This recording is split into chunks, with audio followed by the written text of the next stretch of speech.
welcome to another edition of Strange New Pod. I'm your Fleet Admiral and host, Julian Brown, alongside the best bridge crew, or at least one of them, this side of Praxis. Captain Hawk, you are fresh off the holodeck for this one tonight. How are you doing, sir? Welcome back. I'm doing great. The weather's not been good. I think we're at about -9 tonight. Oh, boy. Oh, yeah. It has not been great here either. We are getting a low of 20 tomorrow at a high of 33. That's Fahrenheit. I know you do Celsius in Canada. Yeah. So, yeah. I still know it's cold. My kids are like, let's go to the skate park because Cecily got new rollerblades for their birthday. Ooh. So I was like, okay. And I was out there for 5 minutes with them. I'm like, I'm going to go in the car. And when you're done, you wave because I am cold and I have a cold. Reason being why there are just two of us tonight. A few different reasons. Giraffe will be joining us for our next episode. She is just slammed with work. MC, I think, has the same head cold thing that I have going on. I'm going to try and get through this show. And Eric is getting something else taken care of, and we are wishing him well. So you are stuck with the Admiral and the hologram tonight, which I think is a good duo to have. Yo. Anyway. So welcome to those in the chat. It's good to have you back, sir.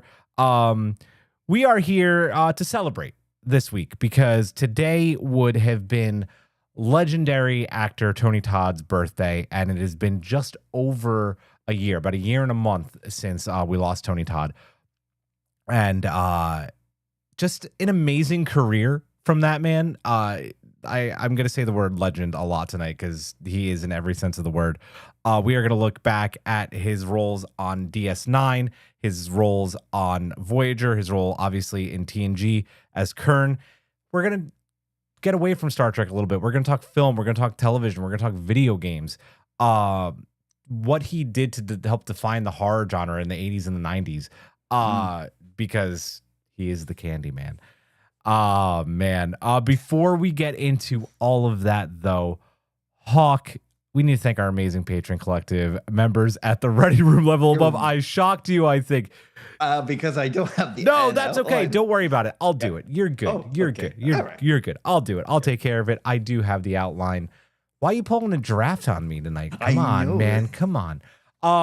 A big thank you to Simon Stager, Jeff Reeve, Tallulah, Jen Stein, Tina Alexander, Joe Saporito, Kung Hui, Takako Nagumo, Fernando Nogales, SMK, Colin Davidson, Shatterhand 2049, Jesco, Michael Graham, Emily and Travis, Maggie Light, Wayne Ritz, Skonavark, Sean, Jay Howard, Mahalani Uchiyama, Matt Harker, Joshua Lewis, Tara Poland, Slope 74, Rude Parakeet, Adam Sanders, Amy the Magic Snail, Aaron W., Carl Angoli, Michael Kwan, Tripping the Reed alert over a pineapple.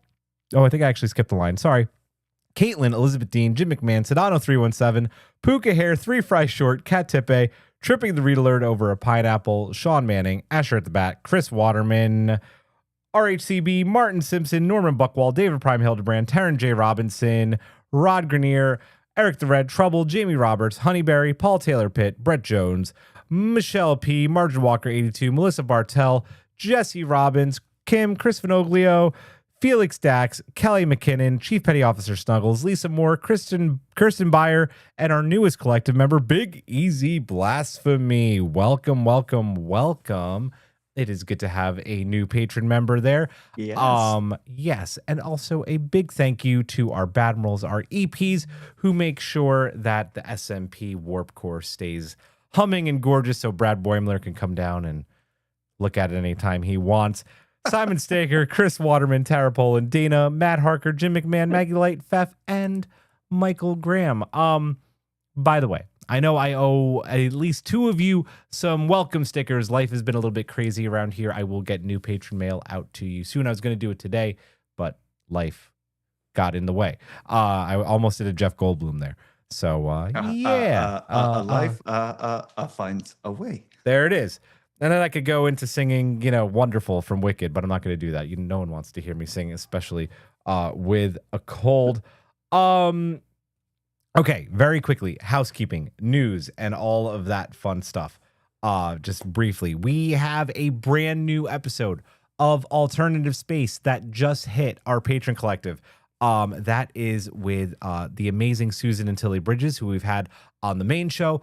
Amy Imhoff sat down with the two of them to talk about all things representation in the writer's room and on screen in Star Trek, conventions and being panelists there, being almost like, not to say typecast, but typecast on convention panels, and as well to talk about what has been their amazing so far Star Trek Voyager Homecoming comic. It has been so good. If you haven't picked it up yet, please go pick it up. It is fantastic. Issue 3 is out right now, and that is out for patrons.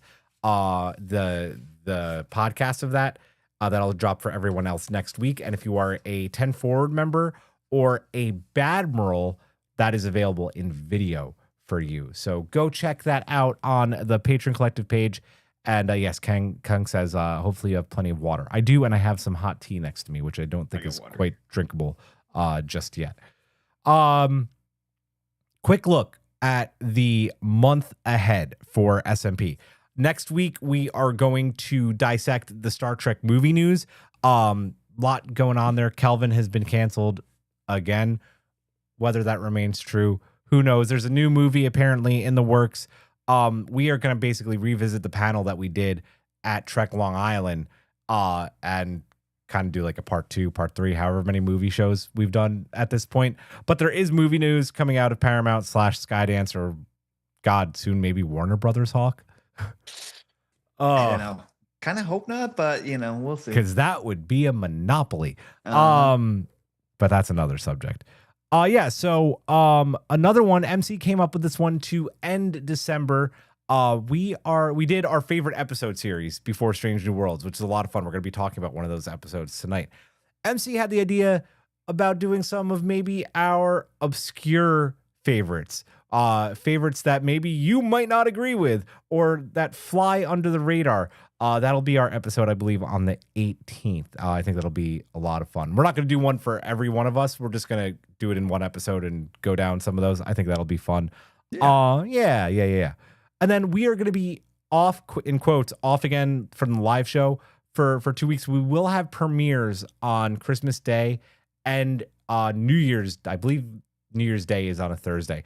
Yes. I can guarantee one of those episodes right now is going to be my sit down with Star Trek. Sorry, my sit down with the lead of Star Trek Adventures, the TTRPG, Jim Johnson. Been wanting to get him on the show forever. We are going to be chatting this Monday. That'll drop on Christmas Day as a premiere. Can't wait to chat with him this Monday. And then we are also setting up an interview with Star Trek Discovery writer Carlos Sisko, who is amazing.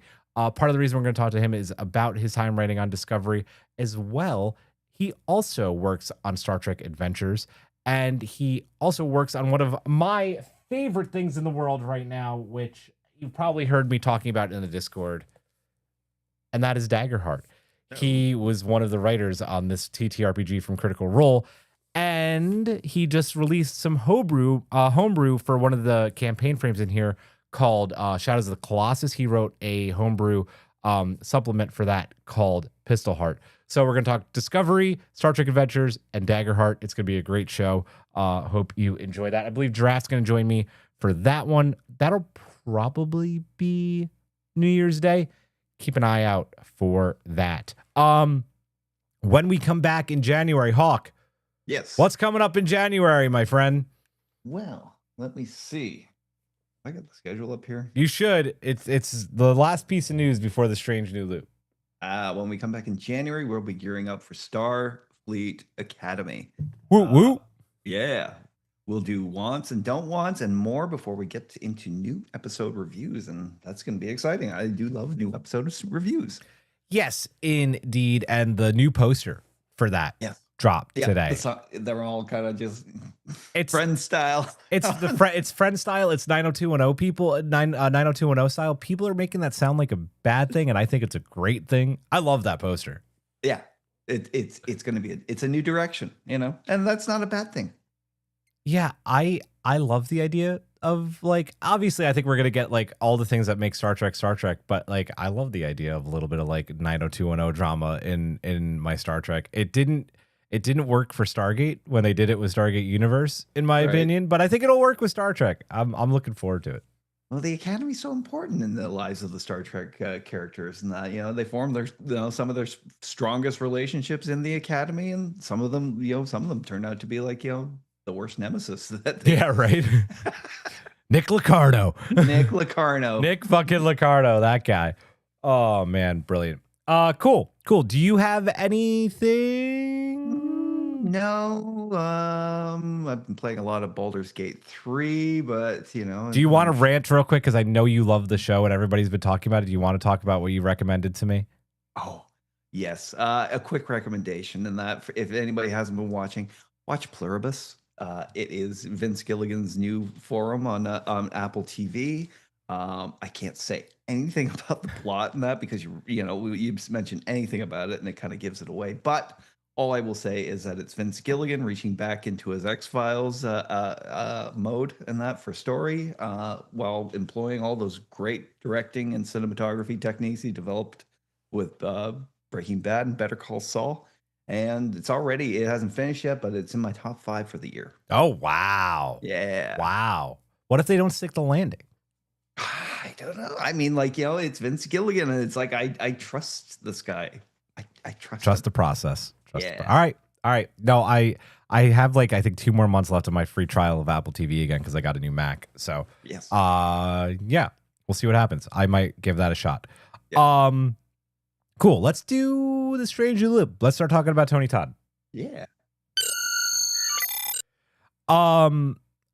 I just, I feel like you could insert Tony Todd into just about any Star Trek series, past, present, future. So I wanted to ask you if you could have seen Tony Todd appear in one more Trek show, what would have you liked to see him in, and what kind of role? Very good question. I mean, we've seen, he does great with alien classes, and that we've seen him in a human role.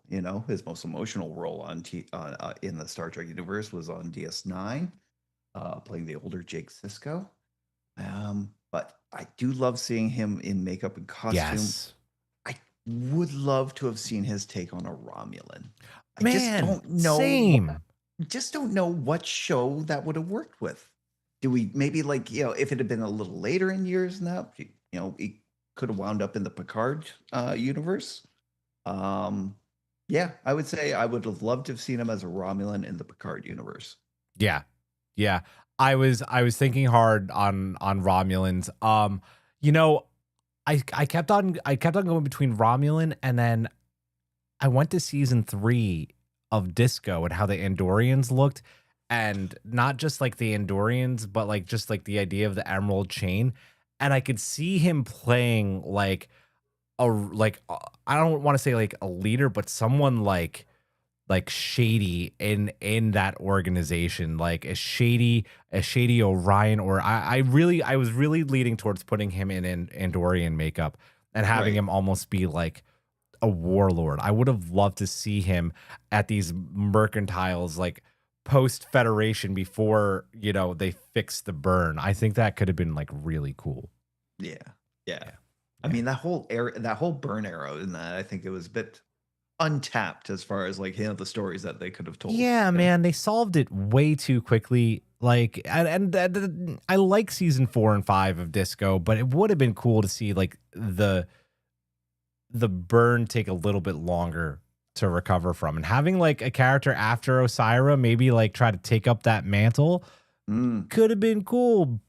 So yeah, Andorian warlord. That's what I'm going for. But I like Romulan too. That was going to be my second. Good choice. Yeah, you too. Yeah. Cool, man.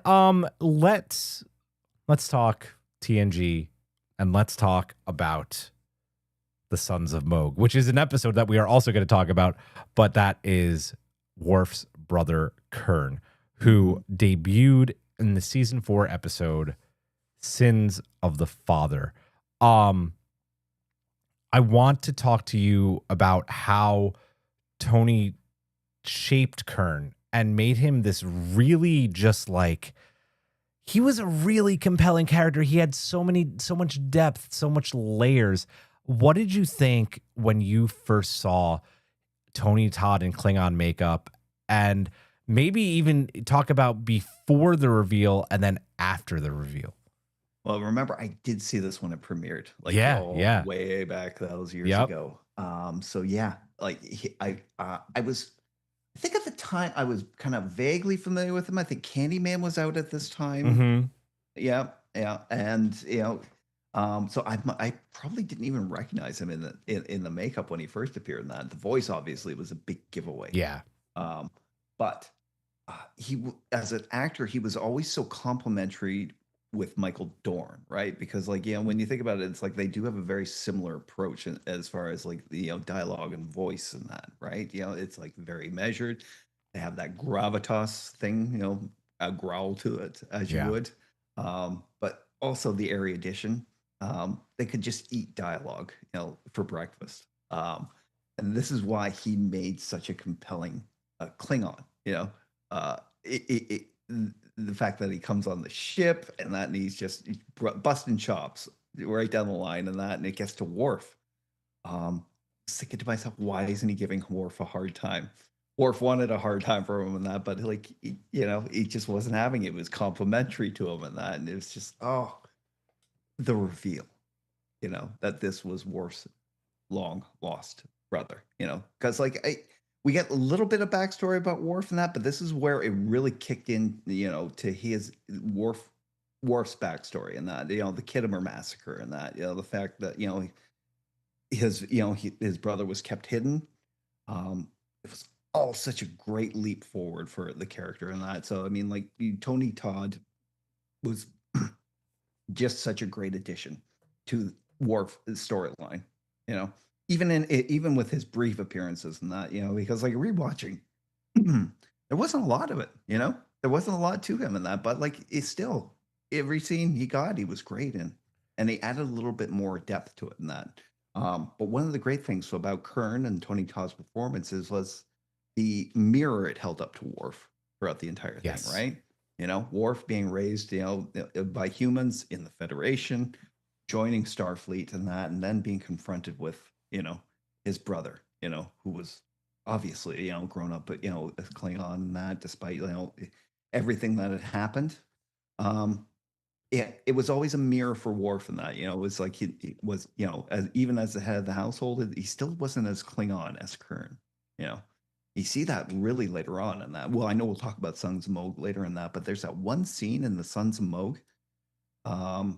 It shows you the difference. Oh yeah. We'll get to that. Yeah, no, for sure. I know exactly what scene you're talking Yeah. about too. Yeah, I'm sure that I watched like a lot of the memories of like growing up with TNG is like the episodes that like really stick out, like the big ones. I'm definitely watched this, whenever it aired in syndication. I've watched it about a million times since. It's one of my favorite episodes of Trek. Before even the reveal, one of my favorite things about this episode, and it's going to come up in the mailbag a lot, is the dinner scene, right? Oh my because God. because it mirrors Undiscovered Country a little bit as well, right? It's just like this very awkward dinner, and everybody always goes to the I'll have some of your burned bird meat, dead burned meat. But the line is the line that always gets me at the dinner table that I thought Tony just delivered so just like deadpan, but makes me laugh every time is, yes, I almost had to kill Commander Riker. And you see Beverly, it's either Beverly or Deanna, I forget, even I just watched the episode, give like a smirk, and Jean-Luc smirks too, because I think they genuinely find it funny, but it just adds again to like the awkwardness of this.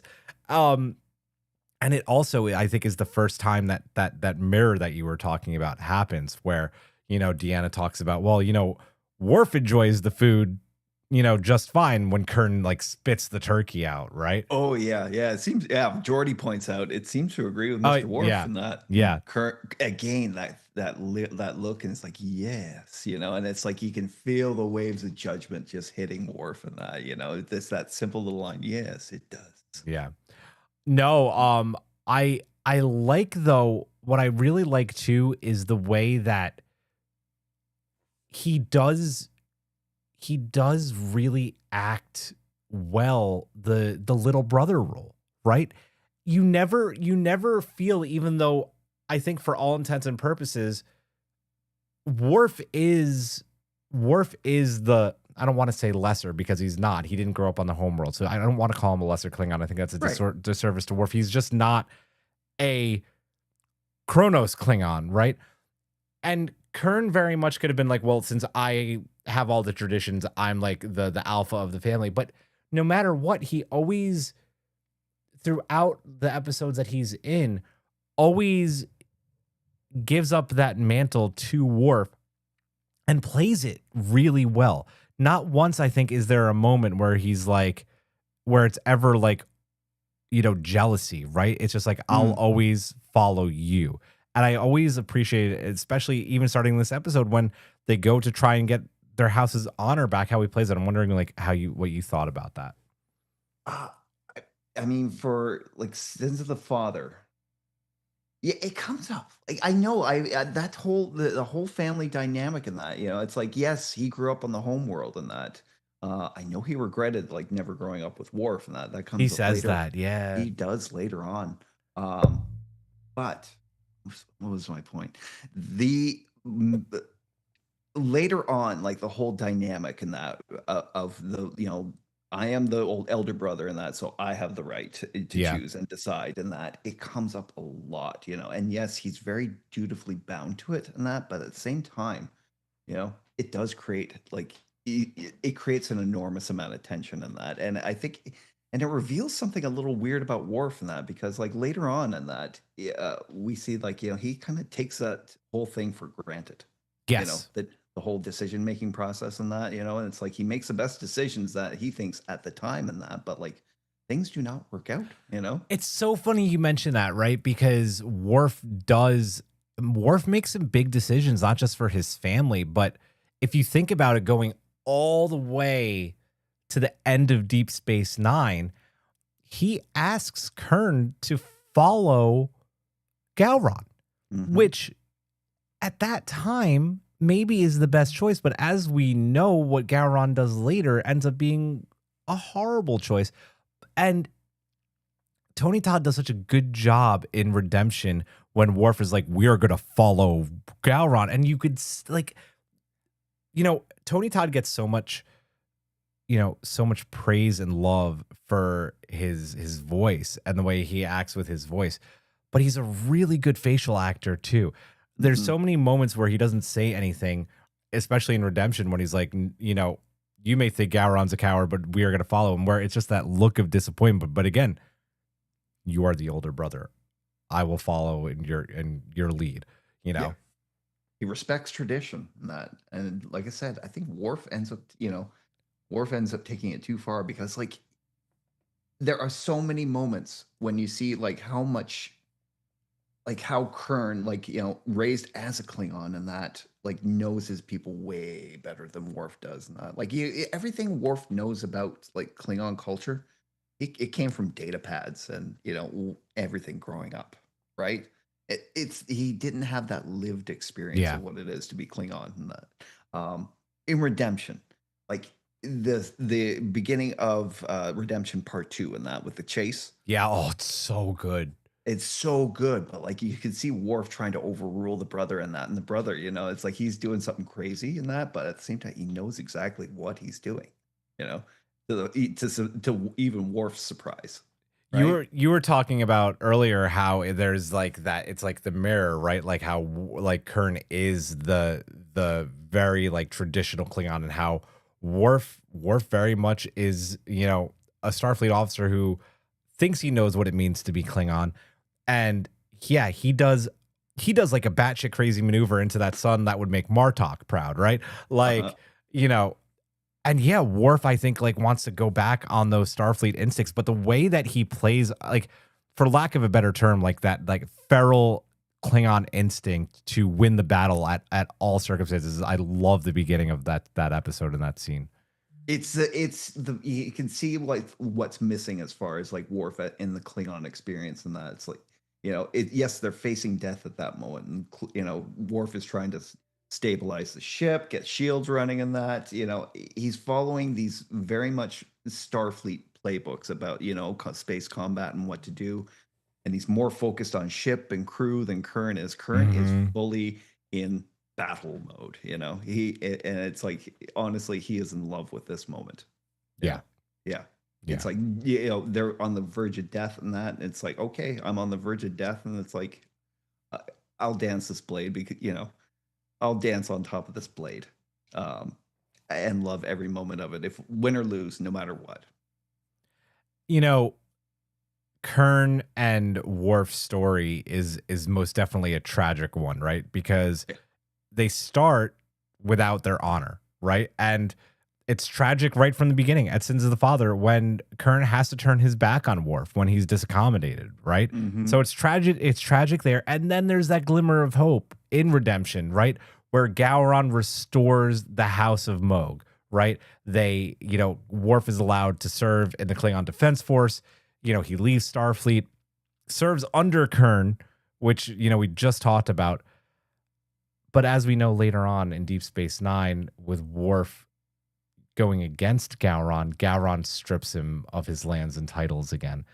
And it just leads again to this tragedy where Worf gets to cozy up with Starfleet and run away from not having his honor, where Kurn takes the full brunt of leaving, of having Gowron do this to his family once again.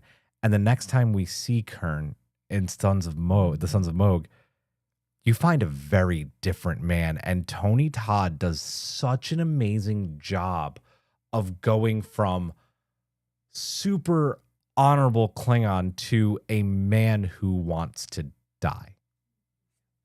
Yeah, it's a crazy kind of transition for the character, and yes, emphasizes that the House of Moog is a tragedy. Going back a little bit though, please.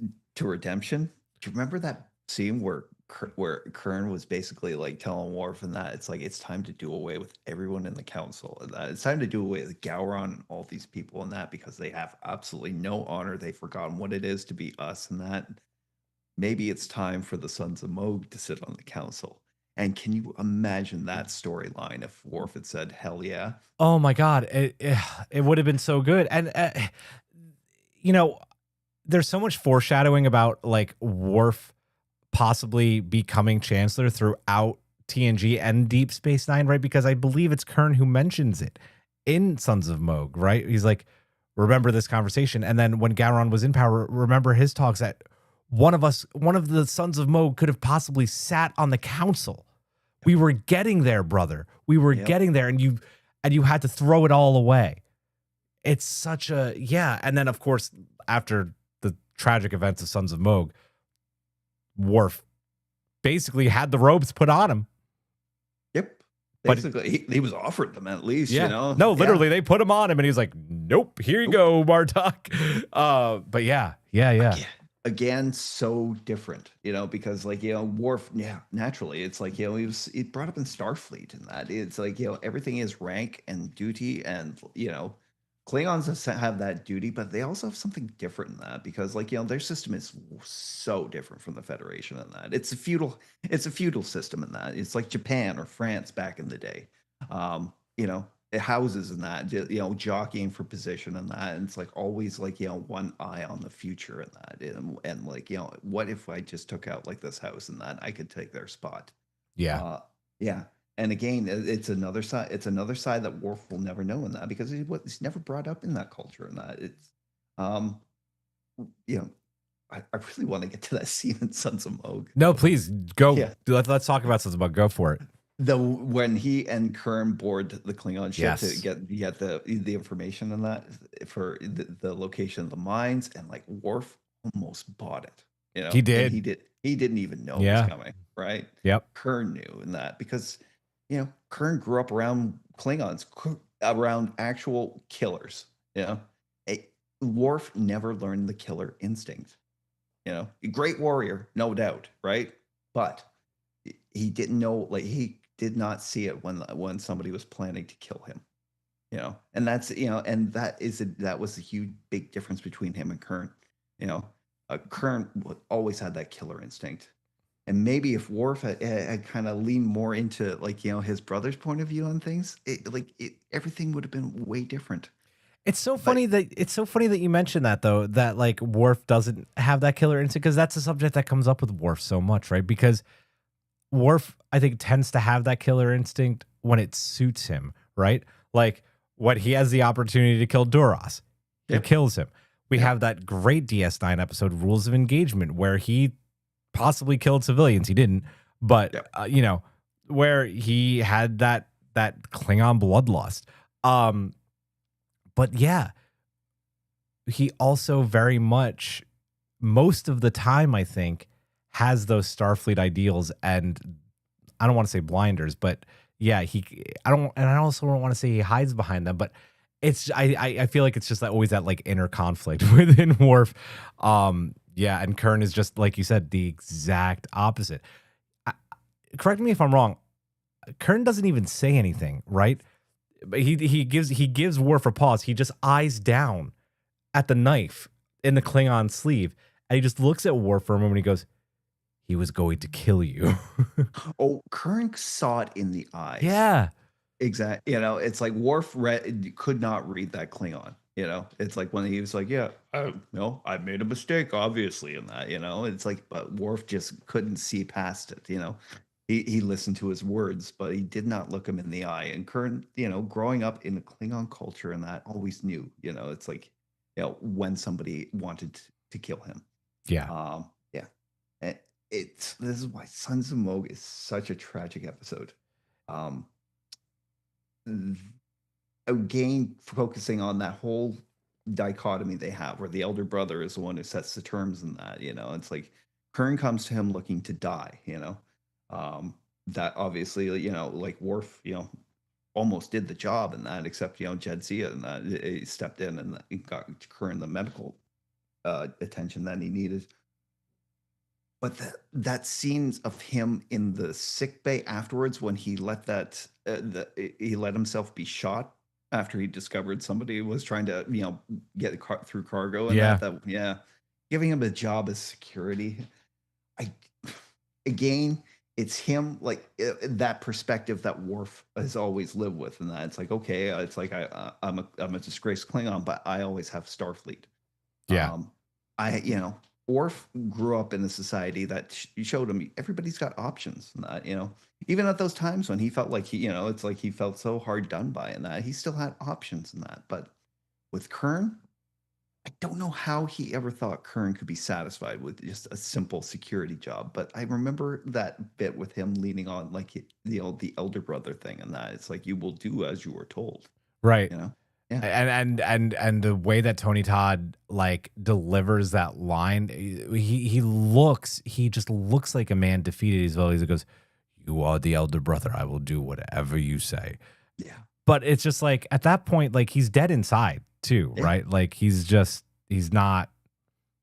Do I still have you? You are frozen on my screen. Oh, there you go. Oh, there we go. Yeah, my internet's a little kind of so it happens. We'll work through it. He looks so defeated and the thing, and that ending, I don't know, that ending is always so controversial for me. The ending is super controversial. I don't think it's okay. As Kung just said in the chat, they did Kurn dirty. They really did. They did a lot of things in this episode dirty, in my opinion. I really don't like. I know we're supposed to be talking about Tony Todd here, but we'll just talk about the episode now because I feel like it needs to come up.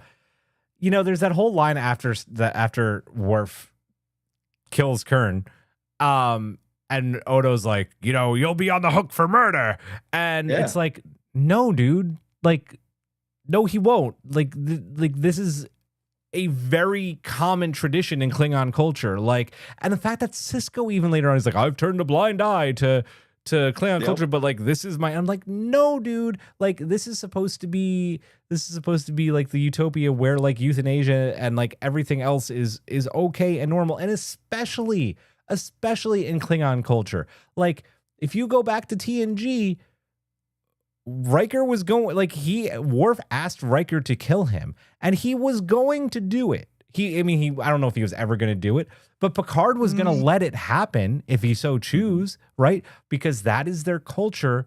And so I always have an issue when I hear Odo be like, oh, you'll be on the hook for murder. And Sisko be like, enough Klingon tradition. I'm like, no, you shouldn't have ever brought the poor guy back. Like, come on.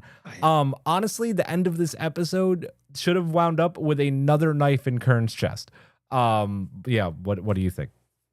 I mean, I think it would have given it a way more emotional weight to Kern's story in that if he did die at the end, through a knife in the chest, or it's like if they, you know, had basically had him go out in a blaze of glory, defending Worf, and that maybe things had gone way more wrong on that Klingon ship, and he had to, basically, let Worf get away now while he, he fell. Yeah, I thought that would have been a great way for Kurn to end his run. But the fact that he, not only has Worf kind of robbed him of, the house and everything, and then the title and the position that he had, but, also made him, basically threw him down to the bottom of the Klingon case system. Yeah. Yeah. And then as a final act, he robbed him of his identity just so he wouldn't have to plunge the knife in himself again. Yeah. I'm with you. I don't like I will say, despite not liking the end of this episode, goddamn, do Michael Dorn and Tony Todd do a killer tearjerker moment here where he wakes up, he walks past him, looks at him, obviously doesn't recognize him, and goes, Yep. Who are you? Are you part of my family? And he goes, No. I have no family. I have no family. And Kurt just he gives a Klingon grunt. He's like, and walks out the door, and that's it. And it's, dude, it's like, oh my God, Worf.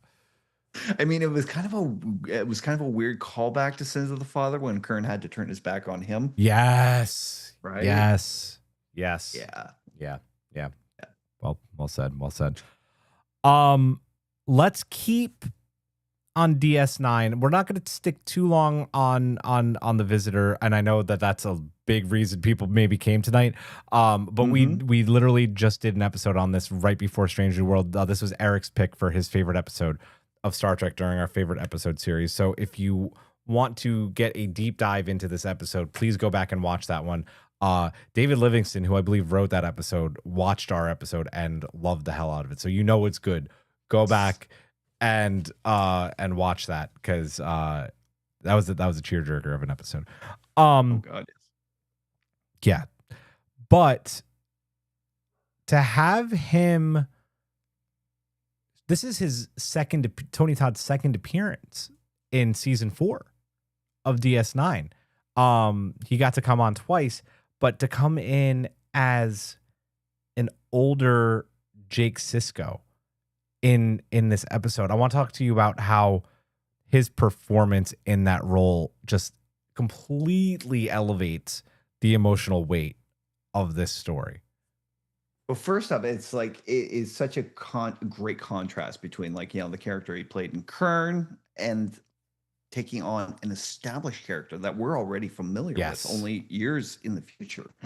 But a future affected by a tragedy, and that we know it's corrected by the end of it, and that. But it's one of those great kind of branching path kind of storylines, and Tony Todd just brings it as a Jake Sisko is haunted by the loss of his father throughout the years, and that so much so that he really couldn't even move on with his own life.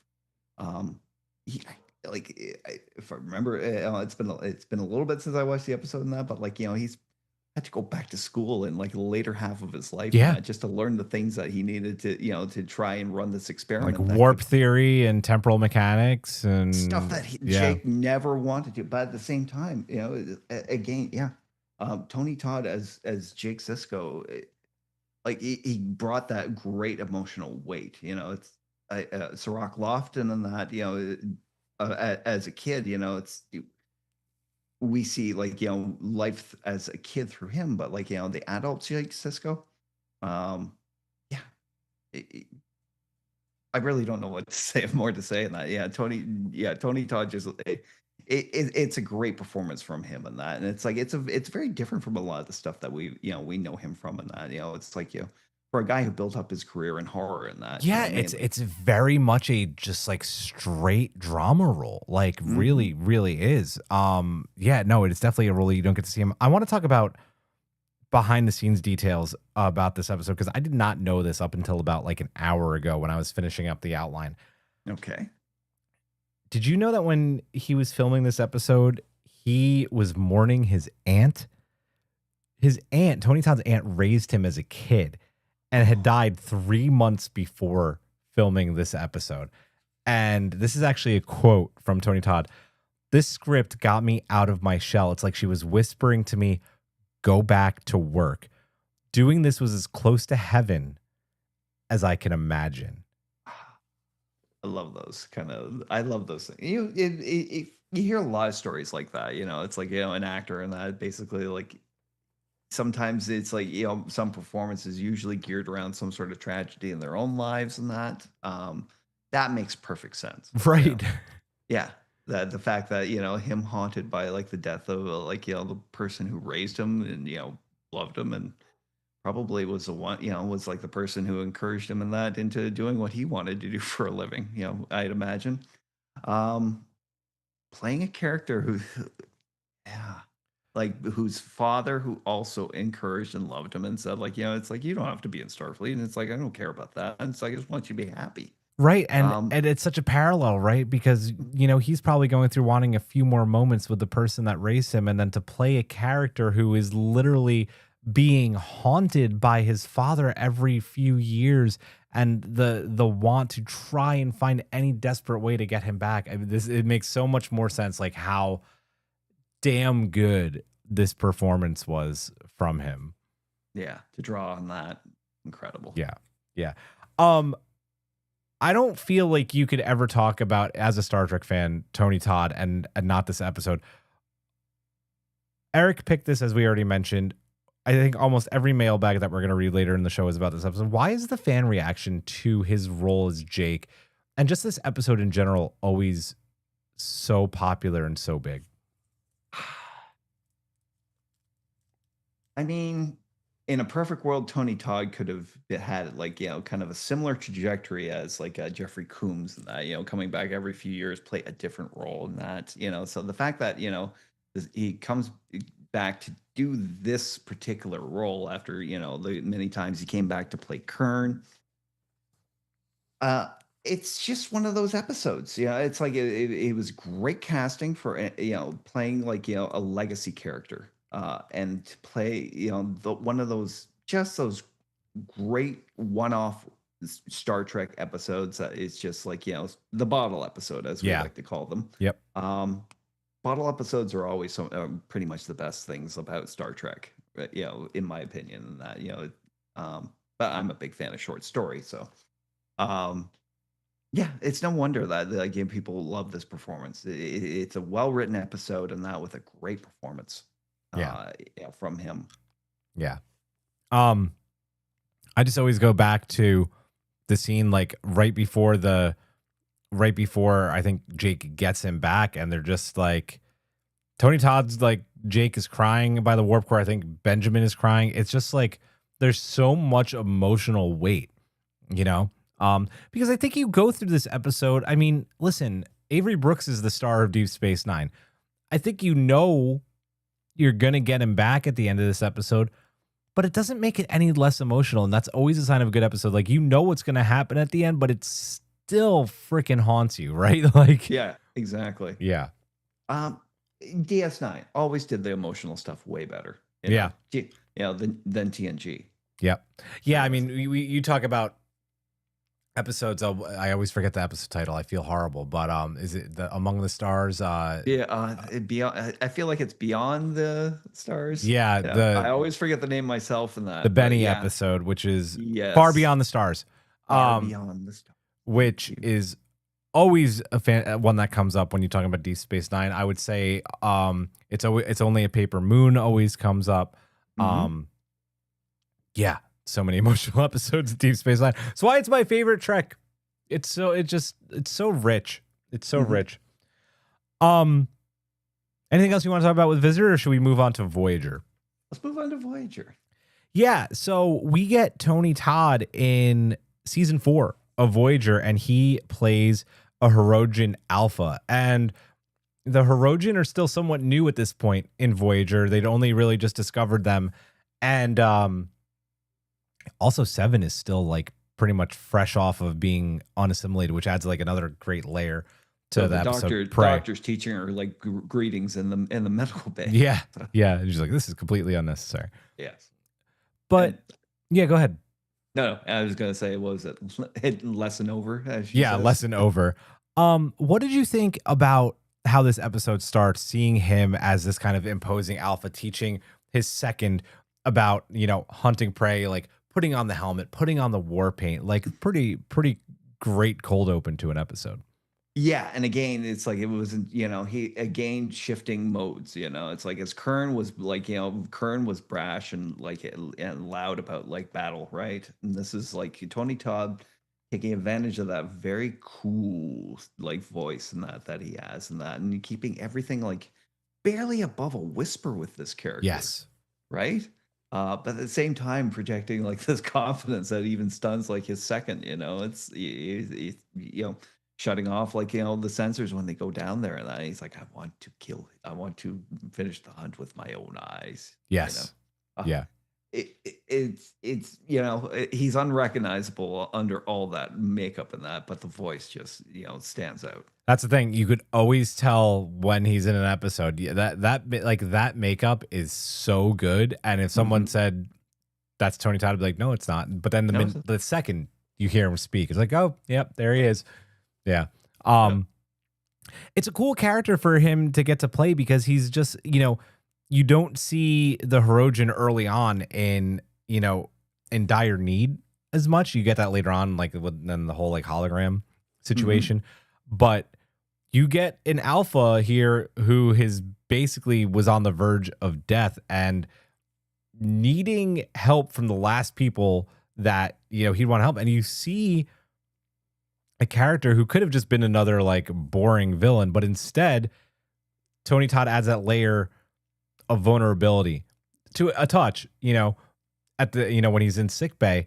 And then of course later on, as soon as he has his advantage, as any good hunter would take it near the end of the episode, meets an untimely demise thanks to Oh Seven. my god. But what'd you think? Because you don't get Tony Todd just to play baddie number one. This was, I think, a very unique role for him, even if it was still just, I don't even think he had a name. I think it was just Alpha.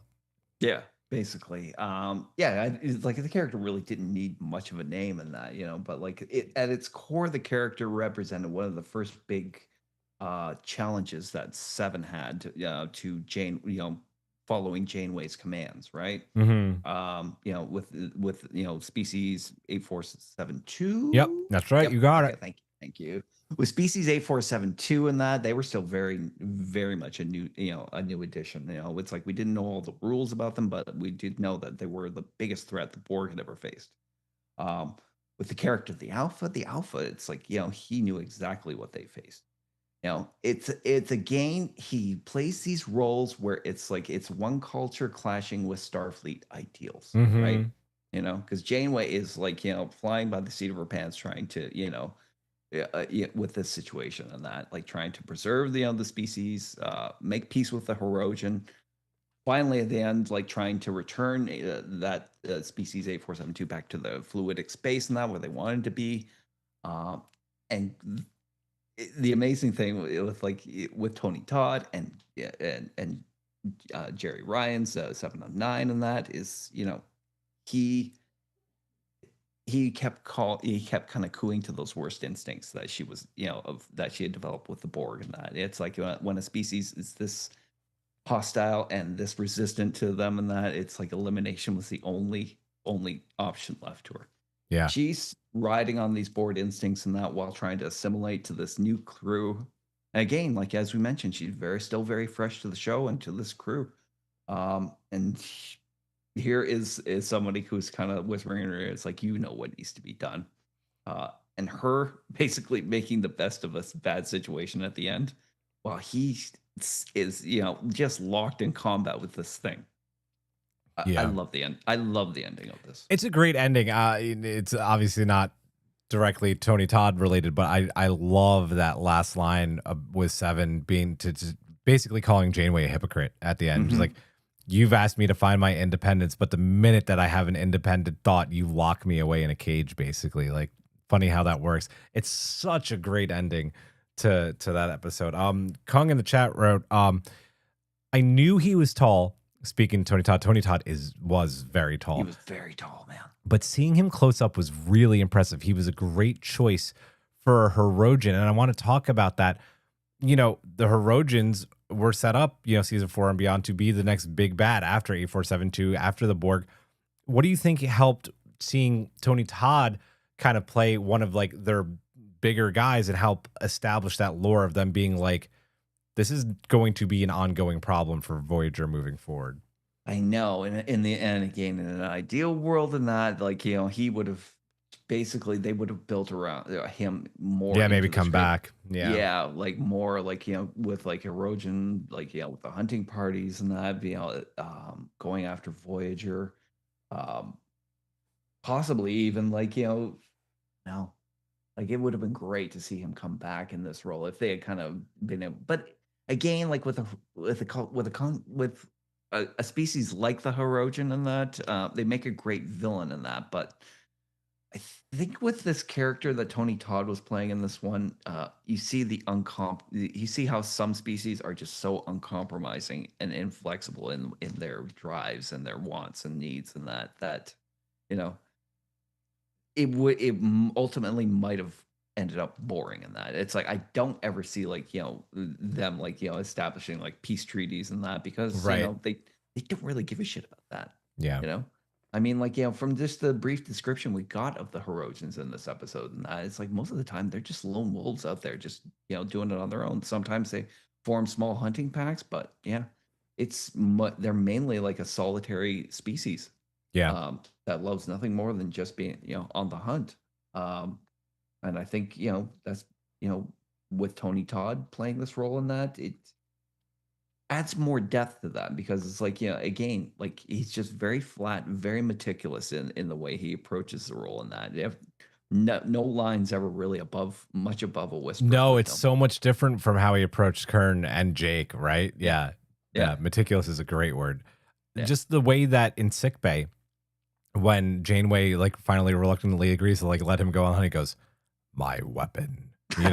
It's so good. It's just like, and at that point, are you going to say no to him? Like, no, you're not. I thought he was going to kill Chakotay in the hallway. Oh my God. Right. Oh, he probably would have. Oh yeah. Yeah. If he thought he could have gotten away with it. Yeah. Yeah. Anything else on Prey? Like I said, I think it's an exceptional episode, again, like if they could have done more with the Hirogens and that, like I don't know where that story could have gone and that, but I would have loved to see him come back.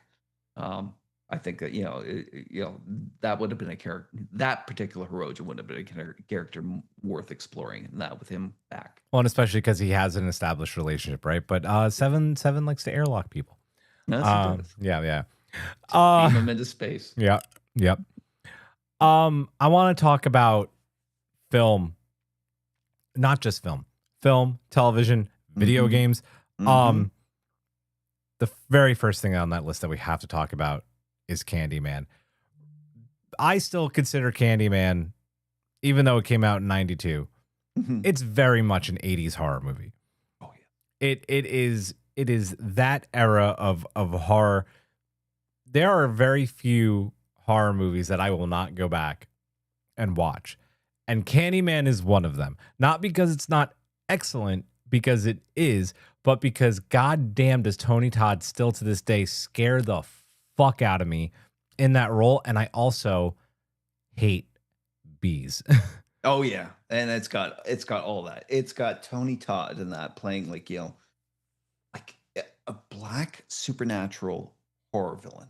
Like, that alone is just, was just like revolutionary for the time, right? Yes. Yep. Like he kind of got I think like he kind of jumped off from like, his starring role in George Romero's remake of the Night of the Living Night of the Dead. Living Dead. Yep. Yeah, into this role, and he just like I can understand it. It's just a perfect horror villain role in that, it's based in myth and it's, urban legend. The whole thing about, summoning the Candyman, it's like, Bloody Mary and that. Do you Yeah, remember oh that when God. you were a Yep. kid? Oh yeah. Bloody Mary, Bloody Mary, Bloody Mary. Yep. But also the fact that like he had this really, really tragic backstory in it. Danielle Ribital, I I'm think trying to remember. so. Yeah. Yeah, but like, the fact that like he back in the days of slavery and that, like he was killed in the one of the most horrific ways possible, and that they're covered in honey and basically eaten alive by bees. And coming back to inflict that upon like, everyone.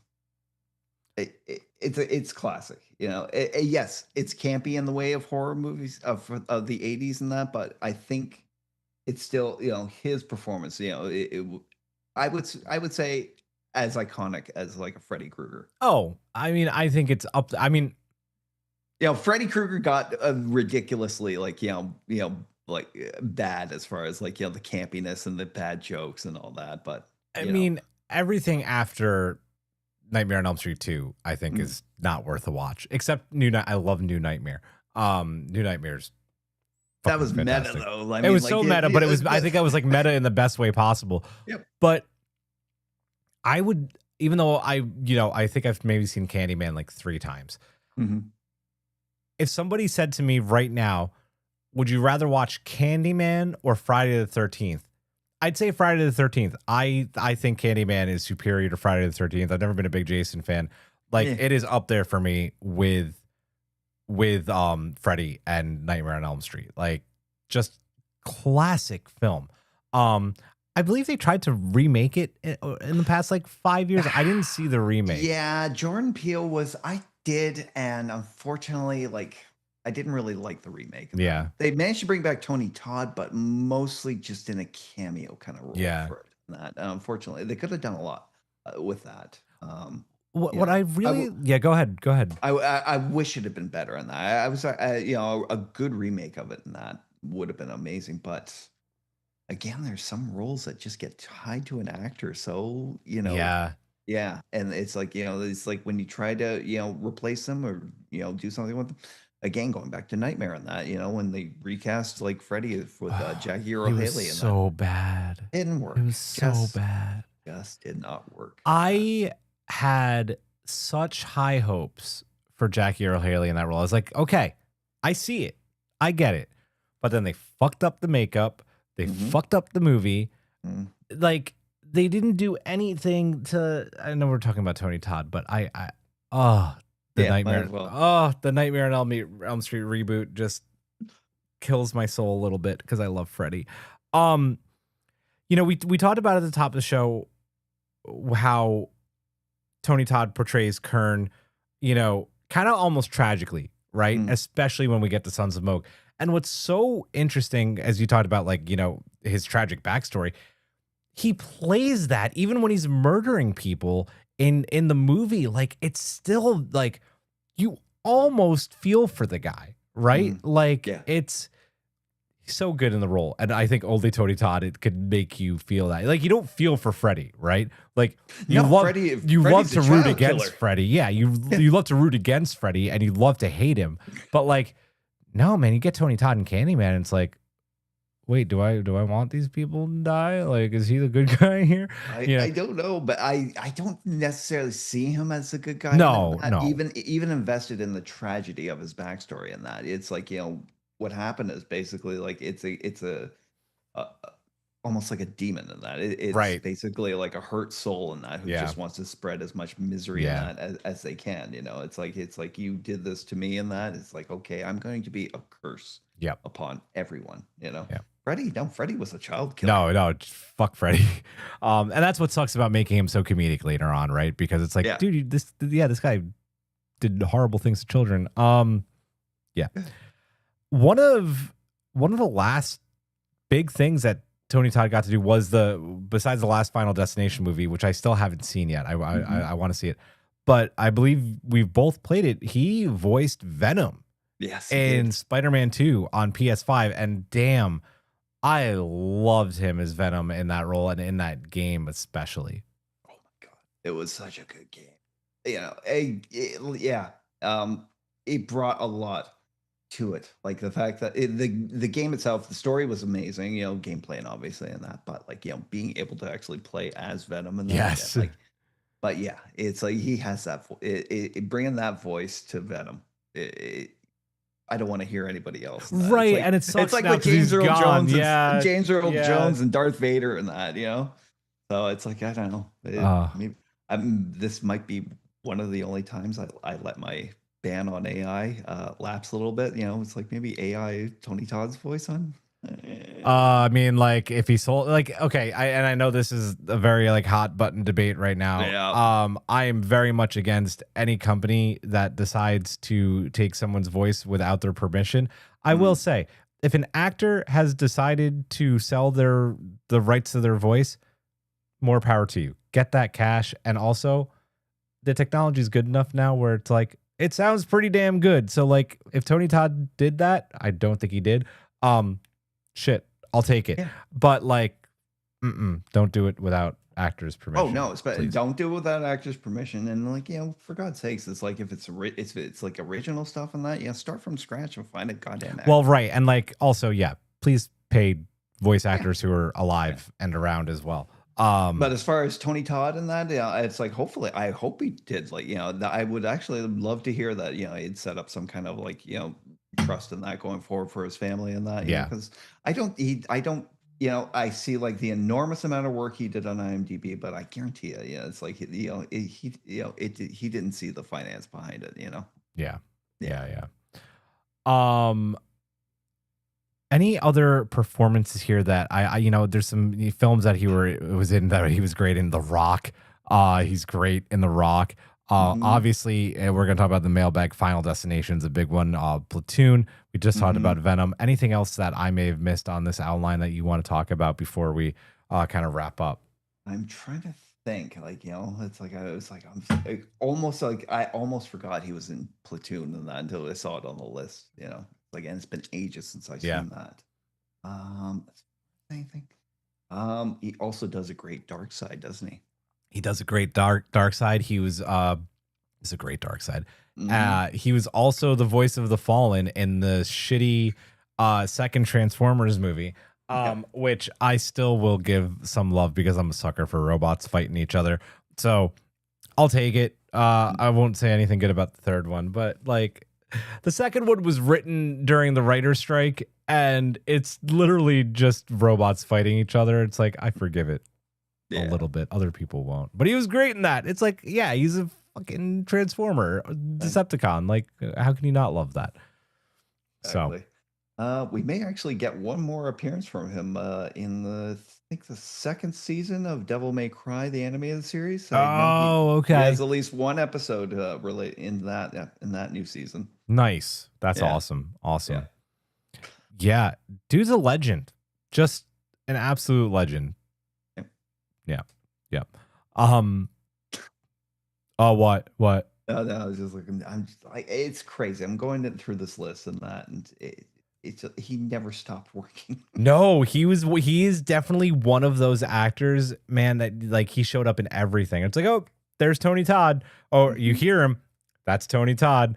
Yeah, his voice. Should we get into some mailbags and wrap this tribute up? I think so. Cool, let's do it. Can you take Emily Ree's mailbag, please? Sure.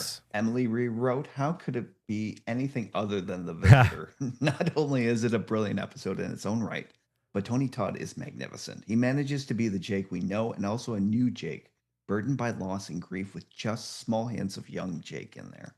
Yeah, absolutely. I'll take Tara's, who wrote just another vote for the visitor here. Sometimes that's all you need to say.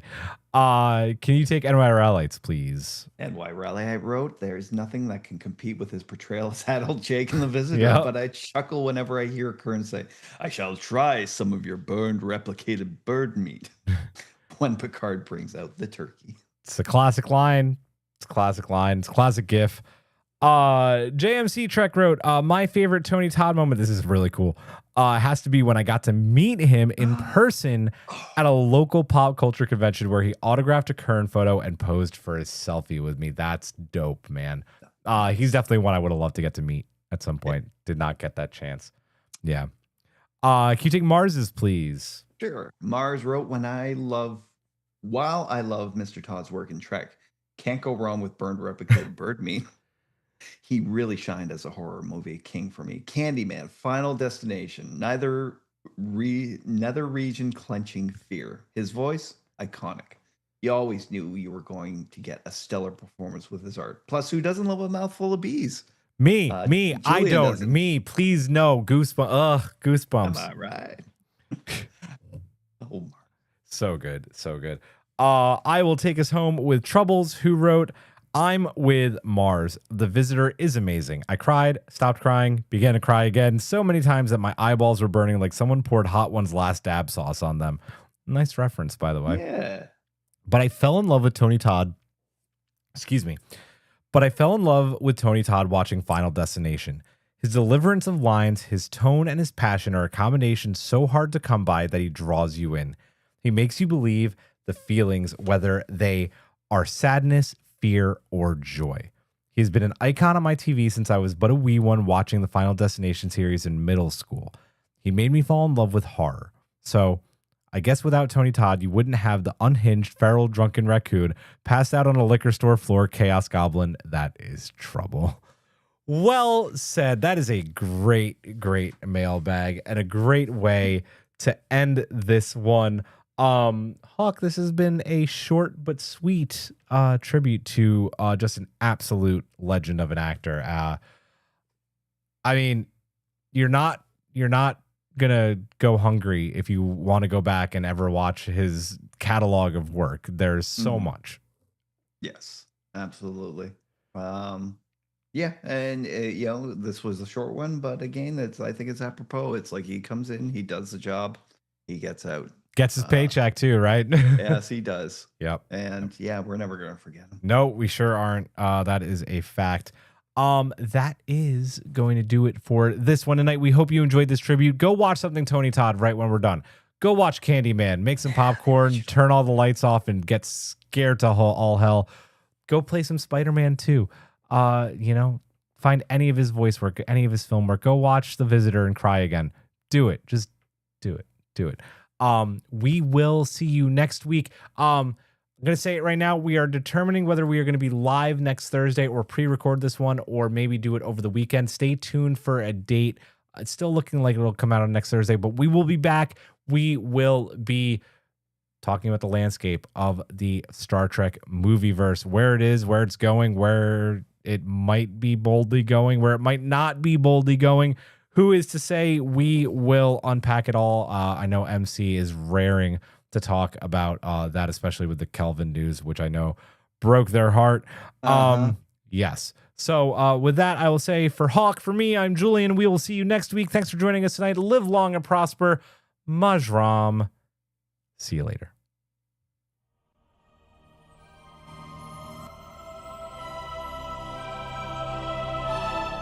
Thanks for beaming into our podcast today. If you want to keep the hailing frequencies open, you can subscribe on Apple and Google Podcasts, YouTube, and Spotify. Like what you hear? Put in a good word with Starfleet and leave us a 5-star review.